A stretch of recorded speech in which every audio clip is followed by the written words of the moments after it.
他们很注重卫生，所以他们做任何的，就是在装便当的时候一定是戴手套。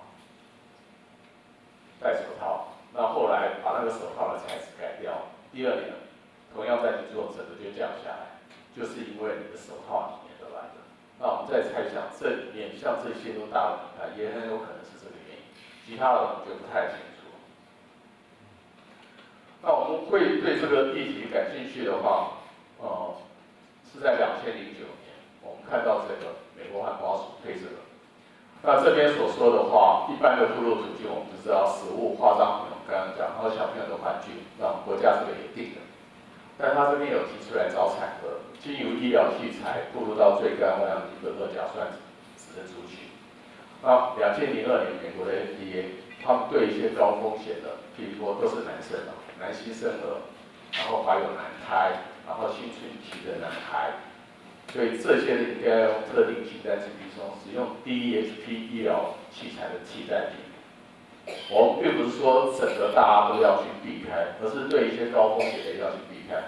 那这个是 DEHP 或者是说苯二甲酸一般的这一个结构。美国也是一样的谈话性节目，不过他们谈的跟我们这边谈的是不太一样。这个是 CBS 60分钟，这主持人一做大概做了几十年。他的节目都会很有公信力。2010年10月，他们就在想，美国很多的民众也是在担心，他们每天在暴露的一些化学，尤其是来自这一个塑胶，那会怎么去影响他们生活？那有个医生就是说，小儿科医生啊，他就说要避免来自像这个医疗器材那里面这个塑化剂。那在国际间也有一个Healthcare without harm， 就是无害的健康照顾。各位也可以看得到，这边也是一个早产，也是一个早产儿，大概也有在接这个营养或什么之类的。所以国际间实际上现在这个也是推的蛮多。那我们是在2005年做过一次。那时候得到的话就是血袋，有这个管子跟袋子，塑化剂含量46、35，我们不看小数点了。我刚刚说我们的橡皮擦、夹脚拖鞋底的0.1，这个是没错，因为 PVC 药管就是要加塑化剂。另外就是营养，打营养液，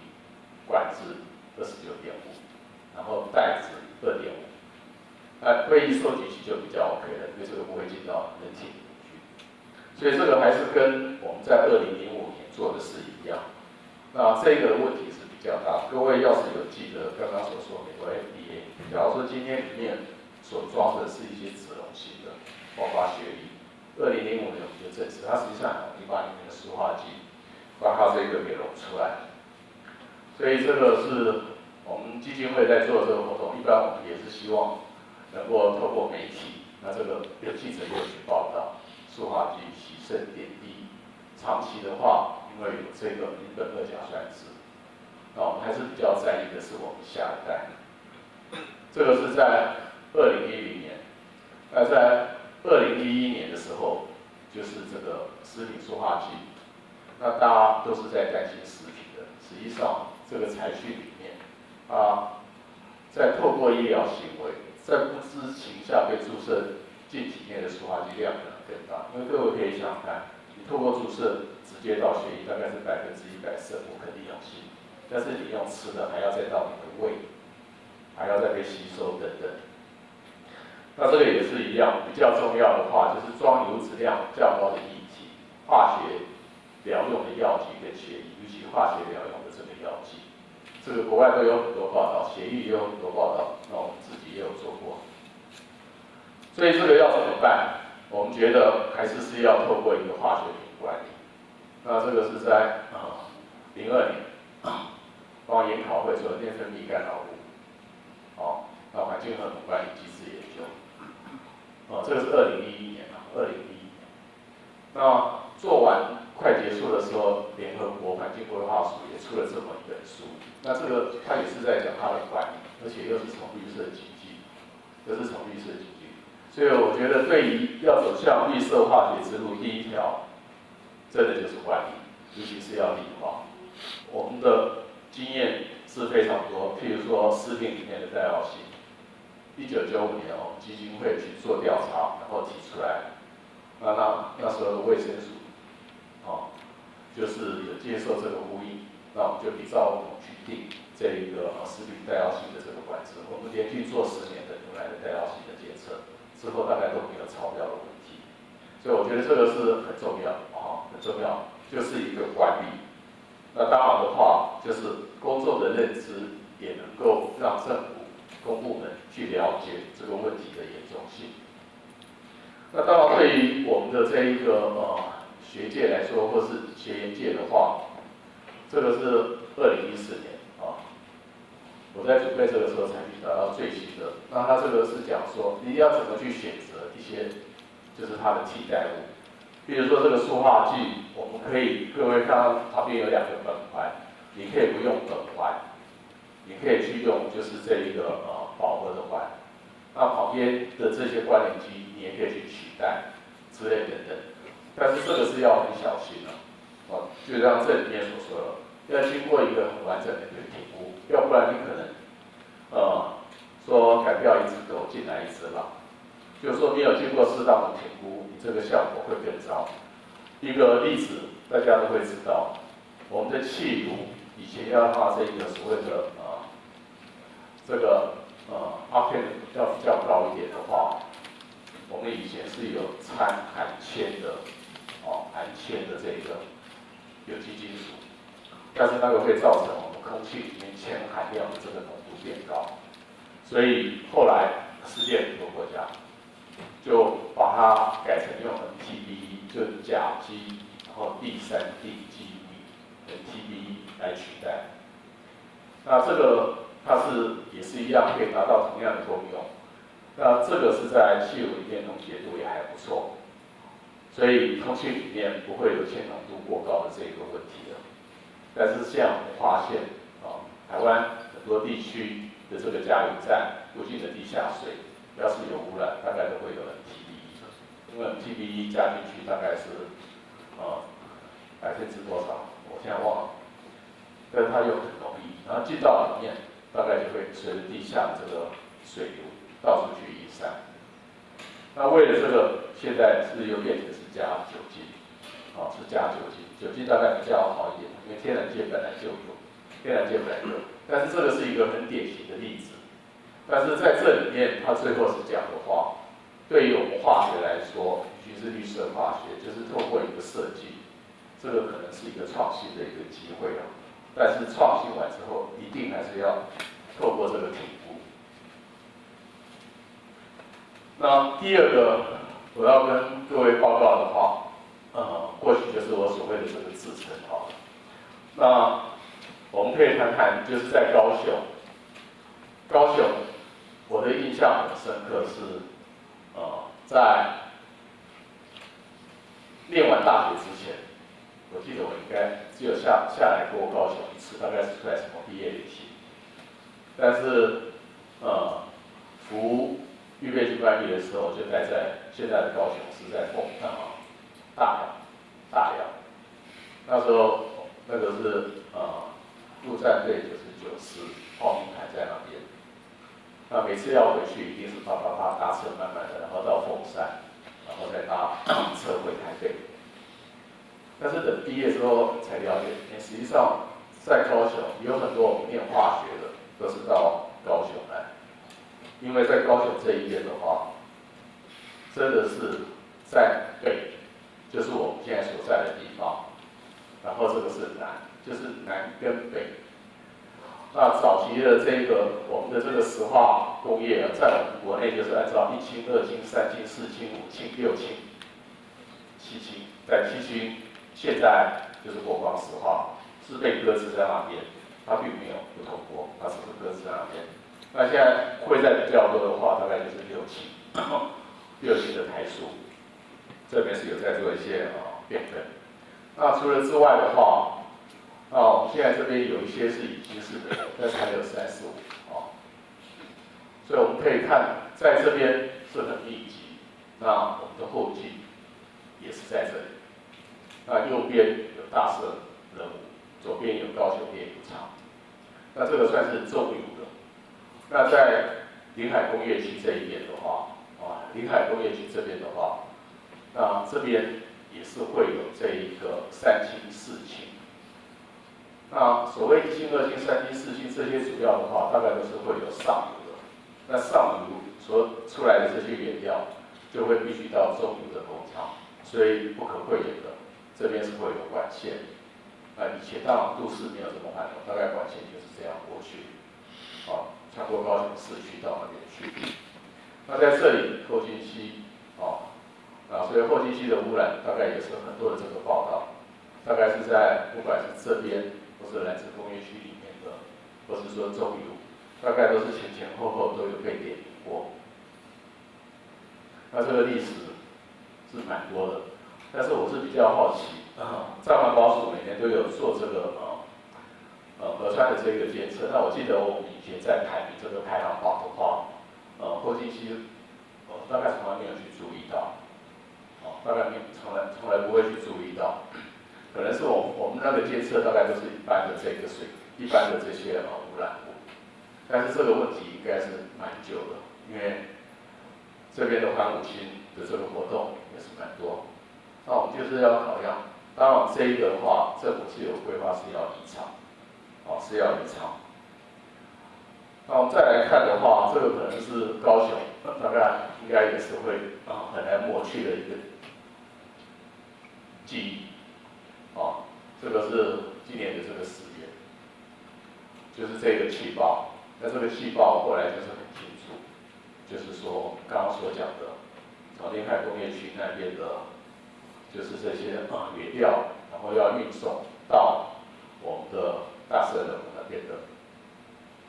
实际上，走地下的管线相对来说，跟用一罐车来运是比较安全，是比较安全。只不过我们的这一个管线的管理，那时候一出事之后，大概刚好那一天我在办公室，媒体就来找我，就在聊，那大概就聊了一些。那我们国家是没有一个专门的美国是有一个专门的有一个专门的一个署在管理，然后我们把它分为大概一般的管线跟液体的管线。液体的管线就我们现在讲的乙烯、丙烯，就是化学的这一些等等。但这个告诉我们在高雄这边，除了地面上、地底下，也是跟石化也是脱不了关系。那我们在一些不同的场合就有去讨论到底要怎么样。那我觉得这些目前都已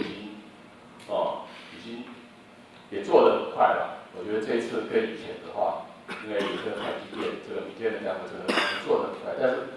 比较重要的话是事后，就是说政府也在讨论石化产业的这个产业政策，因为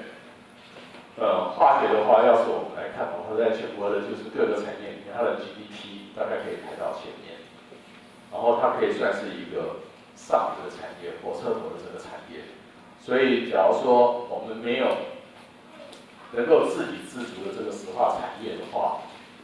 这个是当初在环评的时候，我们在定这个石化产业的这个政策，我们定的就是自己，就是能够以内需为主，但是不要再去生产这些原料再去外销，因为从这边所衍生出来很多的产业，一定要有自己在地的这个才能够稳定的这个供应。所以最后面我就跟各位提一下，就是有关制程。这个是美国的这个国家科学院在2006年所出的一本书，是叫《化学工业里面的永续性》，然后巨大的挑战跟研究的需求。那这个是一个工作会的一个报告，实际上是主要是业界的是比较多。那我会去走进去，那这个字我也看不太清楚。它这个把它划成2005年到2025年，当时是第一阶段，25年，20年。然后第二阶段的话是2025到2105，80年。那希望到2105的话，我们就能够去把目前用石化原料，目前是用化能制成，目前是用就是产生废弃物的这个化学，以及对我们的地球毫不了解的这个知识的管理。2005年的话，我们可以用再生的进料，可以用再生的能源，可以用所谓的原子经济，原子经济，那所谓就是零废弃的，就是说有点像我们的氢加水，或者是氢加氧就产生水，就是完全没有任何浪费。另外，就是我们对于地球的整个系统生态是有很多的这个了解，很多的这个了解。那他在这里面讲的话，就是在2005到2022，我想这个在座我们有很多，大概是还有机会看得到。第一个的话就是要减少这个能源，第二个的话就是要做碳管理，第三个的话很重要，就是类似我们今天在这边的，就是要去做一个永续的这一个教育。那后面这边就比较久远了，比较久远这一边的话，比如生命周期分析、绿色化学、绿色工程、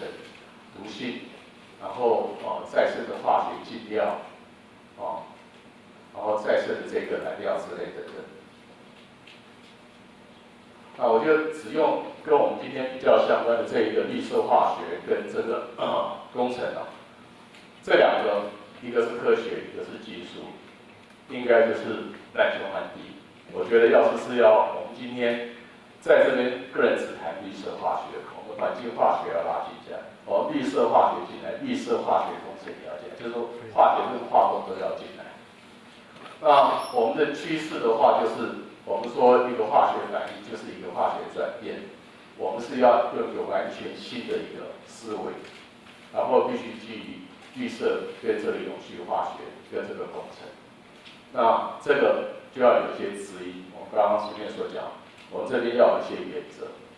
那这里目前我们大概可以做的话，比如说适当的溶剂、适当的加热条件、纯度、回收等等等。然后尽量去减少废物的产生，然后对环境友善，然后经济是可行的，然后还能够提供社会一个比较品质比较好的一些生活。但是这一个绿色化学或是绿色化学工程，这个但是要牵扯到的这个是很跨领域，是非常的这个跨领域。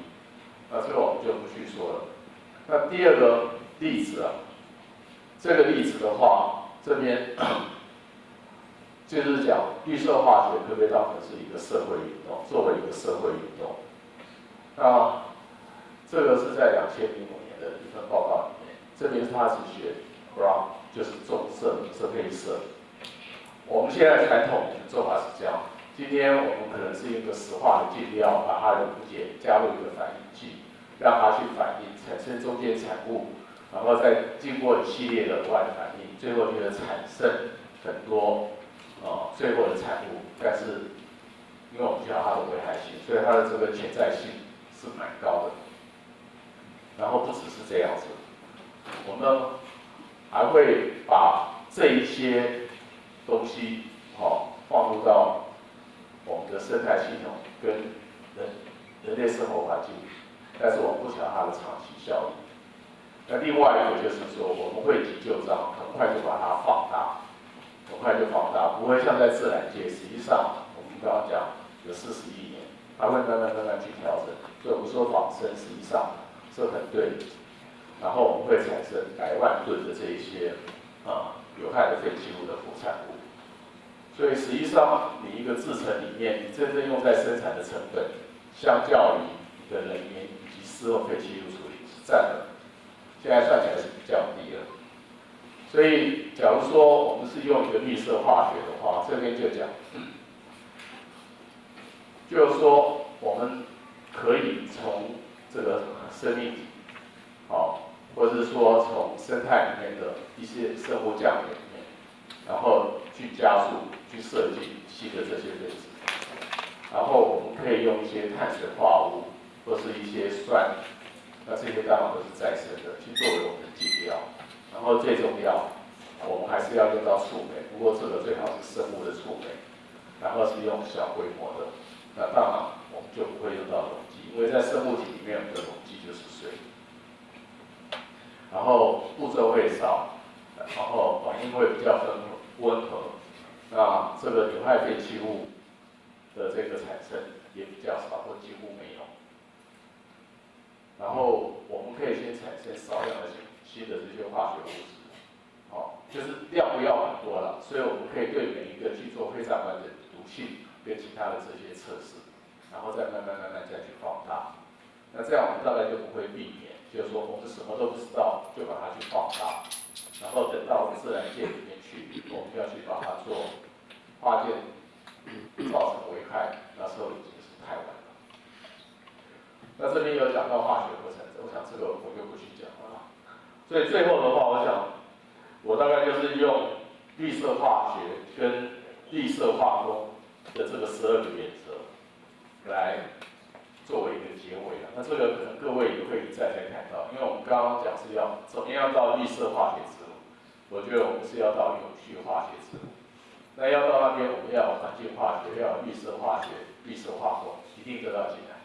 那在绿色化学的12原则的话，这个是学术上的避免产生废弃物。那要避免产生废弃物，就是原子经济，也就是说 A 加 B 等于 C，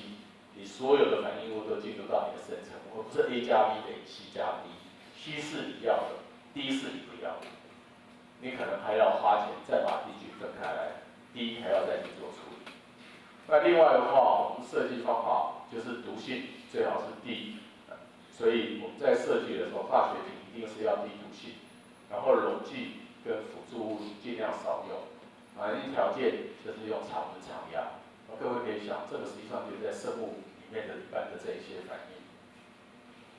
那另外的话，我们刚刚一再讲的话，就是原料是永续资源，就是再生资源，然后步骤最好就是现在比较流行的就是一锅合成，one pass synthesis。我想等一下我们后面会做报告，大概也会去提到，就把你所有的东西就像煮水一样煮进去，然后好了之后你要的东西就出来。这个是最理想的，就是单一步骤。那假如说催化剂的话，我们要是选择性很高，我们可以，假如说我们必须要产生 A 加 B 变成 C 加 D， 我们可以 C 比 D 高很多，或者是甚至都是 C， 都是 C。那另外这些化学品最好不要是长生不老，它就是在它的生命周期之内可以用就好，然后超过它的生命周期，它就可以被自然界给分解，或是可以回收再利用。那这个是在制程里面的话，我们要去做及时侦测，这个是污染，然后这个是安全。这个是我们绿色化学。那绿色工程的话，这边的话我是直接翻出来，所以这个的话就是一样的话，原料跟能源，就要全部就是去产出，不要有废料，然后你尽可能不要去做分离跟纯化。那要的话，这个要尽量少用能源。那另外的话，产品制成系统最高质量、产量、空间和时间权，那这个对台湾来说很重要，因为台湾我们这个地方是不够大。那后面还有其他这一些的话，譬如说我们这边的话，就是说你的原料有些时候原料本身就有一些能源在里面，你应该还是在回收再利用的时候，可以把这个纳入考量。那我们的目标是要耐用性，而是不朽性，就是说够用就好了，够用就好了。尤其是不必要的容量或是功能的设计，譬如说我们今天说有一体适用的，这个应该算是设计缺陷。譬如说好了，我们今天要是去买一个电脑，电脑里面要是有个中央处理器 CPU，有个 CPU， 那这个 CPU 它可能是有不同的速度。那我记得早期在80年代的时候，那时候是没有微电脑，那时候是有迷你电脑。那时候我们实验室去买，结果去买的当然没钱，就买比较速度比较慢的。后来跟工程师一聊，它速度比较慢的，对他们公司来讲成本还比较高，因为它里面设计是一个一体适用，那速度比较慢，它要把里面的一些线还要再把它这个切掉。那另外就是多样性，然后最后的话就是说，我们所投入的材料跟能源可以再生，而不是消耗。那这个的话，那整个来说的话，就是绿色化学跟绿色化工的话，化学是一个科学，是一个设计，那两个大概都要去互用了，那最重要的话就是说这两个结合在一起的话，才能够改善性能的这个绩效跟 performance， 以及还能够发展出可以被这个国民所接受的这个新技术。那未来的这个挑战，我觉得这个就是我们第一个话很重要的话就是化学课，第二个就是独立。那独立就是刚才讲，那第三个是我们今天在做的高中教育，那大家都有参与。第四个是政策，那第五个可能大家一般都不会特别去注意这个供应链，因为最近从食安事件以及这一个高雄气爆事件，在很多地方在讨论，我们觉得是我们供应链的问题。那我们看我们的食安的话，实际上对供应链这边也是要用电子登录去做管制。我觉得这个化学品，我们在做这个环境，我那时候也是提出这样的一个看法。我不知道各位今天参加完这个论坛之后的话，各位会觉得是会怎么样？我的报告，黑色到绿色，绿色化学之路，就是到永续发展之路，到永续生存之路。谢谢各位。